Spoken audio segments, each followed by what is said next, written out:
Bonjour, bonjour bien-aimés, j'espère que vous allez tous bien. Ça fait un petit moment, on ne s'est plus vu sur les antennes. J'espère que vous avez bien fêté. C'est dû à quelques soucis matériaux et puis au temps festif.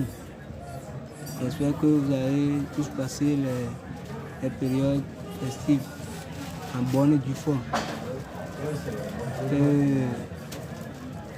Comme de coutume, si nous entrons dans une nouvelle année, on se souhaite des vœux. Donc moi aussi, je vous souhaite une bonne et heureuse année 2026. Juste partager un passage que Paul a adressé aux Romains. Dans Romains 10, le verset 1 à 2, Paul dit le vœu de mon cœur et ma prière à Dieu pour vous, c'est qu'il soit sauvé. Ouais.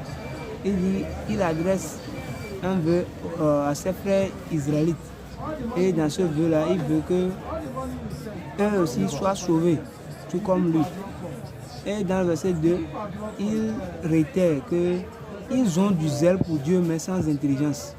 Ça veut dire que tu peux avoir du zèle pour Dieu, mais sans intelligence, mais sans être sauvé. Donc ce n'est pas le fait que tu as du zèle pour Dieu que tu es sauvé, bien qui te garantit le ciel. Non, sinon Paul ne pouvait pas souhaiter un vœu à ses frères qu'il veut qu'eux aussi soient sauvés. Donc ça veut dire que le salut, ça ne dépend pas des œuvres, ce n'est pas dans les œuvres qu'on obtient le salut. Donc moi aussi mon vœu pour vous, c'est que vous soyez sauvés. Vous parvenez à cette connaissance-là. Parce que dans Osée, Dieu pouvait dire que mon peuple est détruit parce qu'il lui manque la connaissance.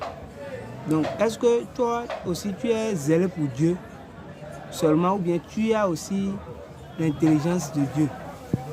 Parce que ça ne sert à rien de travailler pour Dieu, d'avoir du zèle pour Dieu et finir en enfer.